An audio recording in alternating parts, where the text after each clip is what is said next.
नमस्कार दोस्तों, 4PM middle east में आप सभी का स्वागत है और मैं हूं आपके साथ आकांक्षा यादव। दोस्तों 4PM के इस चैनल पर हम आपके लिए लेकर आते हैं खाड़ी देशों से जुड़ी जरूरी जानकारी और रोचक कहानियां। साथ ही यहां हम दुनिया की तमाम बड़ी खबरों को आपके सामने पेश करते हैं।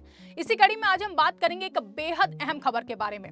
आपको बता दें कि यूएई का फ्लोटिंग हॉस्पिटल जो कि अल अरीश में खड़ा है, वो गाजा के मरीजों के लिए एक बड़ी उम्मीद की किरण बना हुआ है। हाल ही में वहां ईद अल फित्र का त्योहार बहुत ही खूबसूरती से मनाया गया है। गाजा से आए मरीजों और उनके परिवार वालों के साथ यूएई के लोग मिलकर खुशियां मनाएं। इस हॉस्पिटल ने अब तक 13,000 से ज्यादा लोगों को इलाज दिया है। ये सब कुछ ऑपरेशन चिवलरस नाइट 3 के तहत हो रहा है। चलिए शुरू करते हैं और सबसे पहले समझते हैं कि ये फ्लोटिंग हॉस्पिटल क्या है।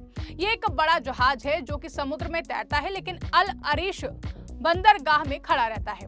अल अरीश मिस्र का शहर है जो गाजा के बहुत करीब है। यूएई सरकार ने ये जहाज बनवाया ताकि गाजा के युद्ध से घायल और बीमार लोग आसानी से इलाज करवा सके। फरवरी 2024 में ये शुरू हुआ। जहाज में 100 बेड मरीजों के लिए हैं और 100 बेड उनके साथ आए परिवार वालों के लिए। अंदर operation theatre, ICU, x-ray machine, lab और फिजियोथेरेपी रूम सब कुछ है। डॉक्टर और नर्स की टीम यूएई की है और इंडोनेशिया के भी मददगार डॉक्टर हैं। ये टीम दिन रात काम करती है। ईद का त्योहार कैसे मनाया? तो ईद अल फित्र 2026 में अब आई तो इस जहाज पर गाजा के मरीजों को बुलाया गया। उनके साथ ही उनके बच्चे, माँ बाप और साथी भी थे। सबने मिलकर खुशियां मनाई। बच्चों के लिए खेल कूद, गाने, नाच और मजेदार प्रोग्राम रखे गए। बड़े लोगों के लिए भी बातचीत, हंसी मजाक और गिफ्ट्स दिए गए। एक फोटो में दिख रहा है कि यूएई के वॉलंटियर एक बुजुर्ग मरीज को टोकरी में कुछ अच्छी चीजें दे रहे हैं और सब मुस्कुरा रहे हैं। दूसरी तस्वीर में बच्चे खुशी से नाच रहे हैं। एक बच्चा कंधे पर बैठा चीख रहा है खुशी से। ये देखकर लगता है जैसे घर जैसा माहौल हो। ये सिर्फ पार्टी नहीं थी। आयोजकों ने कहा कि ऐसे कार्यक्रम मरीजों के दिमाग और दिल को अच्छा करते हैं। इलाज के साथ साथ प्यार और खुशी भी जरूरी है ताकि लोग जल्दी ठीक हो। गाजा में युद्ध की वजह से लोग बहुत दुखी हैं। वहाँ अस्पताल कम है, दवाएं कम हैं। इस इलाज ने उन्हें नया जीवन दिया है। अब बात करते हैं आंकड़ों की। तो शुरू होने से अब तक इस हॉस्पिटल में 13,000 से ज्यादा इलाज हुए हैं। 5,600 से ज्यादा ऑपरेशन किए गए हैं। 7500 से ज्यादा फिजियोथेरेपी सेशंस हुए हैं। मतलब घायलों के हाथ पैर ठीक किए, कृत्रिम अंग लगाए, डायलिसिस किया, छोटे बड़े सर्जरी किए। पहला साल खत्म होने पर 7700 मरीज हो चुके थे। अब और ज्यादा बढ़ गए हैं। रफा क्रॉसिंग जब थोड़ा खुला तो 41 नए मरीज आए। हर मरीज को बेस्ट डॉक्टरी देखभाल मिली। एक 13 साल की लड़की समा का नाम आया जो कि खून की दुर्लभ बीमारी से पीड़ित थी। उसे यहाँ स्पेशल केयर मिल रही है। यह हॉस्पिटल अकेला नहीं काम करता है। पूरा ऑपरेशन चिवलरस नाइट 3 चल रहा है।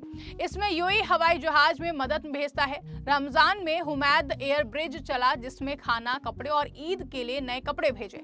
एक विमान में 69 टन सामान था।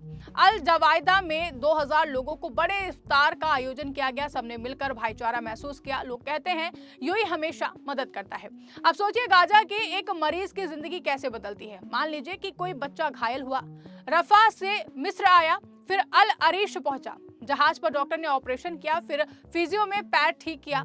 साथ में बच्चे के भाई बहन खेल रहे हैं। माँ को आराम मिल रहा है। ईद पर सबने नया कपड़ा पहना, मिठाई खाई और हंसे। ये छोटी छोटी खुशियां बड़ी ताकत देती हैं। यूएई इतना ज्यादा क्यों करता है, ये भी एक बड़ा सवाल है। तो ये इसलिए करता है क्योंकि यूएई का दिल बड़ा है। शेख हुमैद बिन राशिद अल नुएमी जैसे लीडर इसे सपोर्ट करते हैं। ये सिर्फ इलाज नहीं, इंसानियत का मैसेज है। दुनिया भर में यूएई को मददगार देश कहा जाता है। गाजा के लोग जब दुख में हैं तो यूएई खड़ा हो जाता है। हॉस्पिटल के बाहर बड़े बैनर लगे हैं जिसमें यूएई और फिलिस्तीन के झंडे साथ दिखते हैं। वहीं बात की जाए अंदर का माहौल कैसा है, तो जहाज बहुत बड़ा है। नीला और सफेद रंग का है। अंदर एसी, साफ सुथरा और हर मरीज को अपना बेड, खाना, दवा सब कुछ मिलता है। इंडोनेशिया के डॉक्टर भी मिलकर काम करते हैं। ये दिखाता है कि अलग अलग देश मिलकर अच्छा काम कर सकते हैं। ईद मनाने में क्या क्या हुआ, तो आपको बता दें कि बच्चों को गुब्बारे दिए गए, गिफ्ट्स दिए गए, फोटो सेशन हुआ, बड़े लोग मिलकर बातें करते हुए देखे गए। कुछ मरीज व्हीलचेयर पर थे फिर भी मुस्कुरा रहे थे। एक तस्वीर में बच्चे स्टेज पर खड़े गा रहे हैं और यूएई के अधिकारी उन्हें देखकर खुश हैं। ये सब कुछ दिखाता है कि दर्द के बीच भी उम्मीद जिंदा रखी जा सकती है। विस्तार से बताते हैं कि ये हॉस्पिटल कैसे काम करता है। तो मरीज गाजा से आते हैं, पहले चेकअप होता है, फिर जरूरत अनुसार ट्रीटमेंट होता है। सर्जरी के बाद रिकवरी रूम में उन्हें भेजा जाता है। फिजियो में एक्सरसाइज कराई जाती है, बच्चों के लिए प्ले एरिया है, महिलाओं के लिए स्पेशल केयर डिपार्टमेंट है, डायलिसिस मशीनें चलती रहती हैं, रात में भी इमरजेंसी सर्विस उपलब्ध है। दोस्तों आपको बता दें कि इसके तहत हजारों परिवारों की जिंदगी बची है। कोई आंख का ऑपरेशन, कोई हड्डी जोड़ना, तो कोई कैंसर ट्रीटमेंट, ये सब कुछ यहाँ पर मौजूद है। एक रिपोर्ट में कहा गया कि 23 लोगों को कृत्रिम पैर लगाए गए हैं। कल्पना कीजिए कि घायल व्यक्ति को फिर से चलते देखना कितनी खुशी देता है। ऑपरेशन चिवलरस नाइट 3 बहुत बड़ा है। 441 दिन से ज्यादा चल रहा है। 500 से ज्यादा एयरलिफ्ट हुए हैं। खाना, दवाएं, कंबल, टेंट सब भेजा गया है। ईद के लिए खास कपड़े, रमजान में रोज इफ्तार, अब ईद पर भी खुशियां। यूएई कहता है कि हम फिलिस्तीनी भाई बहनों के साथ खड़े हैं। लोगों की प्रतिक्रिया क्या है? तो मरीज कहते हैं यहाँ घर जैसा लगता है। परिवार वाले कहते हैं यूएई ने हमें नया जीवन दिया है। आयोजक कहते हैं मनोरंजन रिकवरी में मदद करता है। डॉक्टर कहते हैं कि हम सिर्फ दवा नहीं देते, उम्मीद भी देते हैं। अब और गहराई से समझे तो अल अरीश बंदरगाह पर यह जहाज खड़ा है ताकि ट्रक या फिर हवाई जहाज से मरीज आसानी से आए। मिस्र सरकार भी सपोर्ट करती है। रफा बॉर्डर खुलने पर मरीज बढ़े हैं, हर हफ्ते नए केस आते हैं। अब सवाल ये उठता है कि ईद पर क्या स्पेशल था? तो मिठाइयाँ, नए कपड़े, गाने और नृत्य। बच्चों ने पेंटिंग बनाई, खेल कूद किया, वॉलेंटियर ने सबको गले लगाया। फोटो में दिख रहा है सब हाथ उठाकर खुशी मना रहे हैं। यह हॉस्पिटल सिर्फ इलाज का नहीं, दिल जोड़ने का काम करता है। यूएई और फिलिस्तीन के झंडे साथ लहराते हैं। लोग कहते हैं ये सच्चा दोस्त है। अब सोचिए कि अगर यह हॉस्पिटल ना होता तो क्या होता। गाजा के हजारों लोग बिना इलाज के रह जाते, लेकिन यूएई ने सोचा और ये काम किया। लाखों किलो सामान भेजा, अब ईद पर भी खुशियां बांटी। इसको अब और भी डिटेल में अगर हम बताएं तो जहाज की लंबाई बहुत है, अंदर कई डिपार्टमेंट हैं, फार्मेसी, किचन, रेस्ट एरिया। हर दिन सैकड़ों लोग आते जाते हैं। सफाई का पूरा ध्यान रखा जाता है। खाना हेल्दी मिलता है और टेस्टी भी मिलता है। फिजियो सेशंस में क्या होता है तो घायल को एक्सरसाइज सिखाते हैं, मशीनें लगाते हैं, धीरे धीरे चलना सिखाते हैं। 7500 सेशंस, मतलब बहुत मेहनत हुई है। इसके साथ ही रमजान और ईद में एक्स्ट्रा काम हो जाता है। हवाई जहाज से कपड़े आए ताकि बच्चे नए कपड़े पहन सकें। इफ्तार में 2000 लोग खाएं।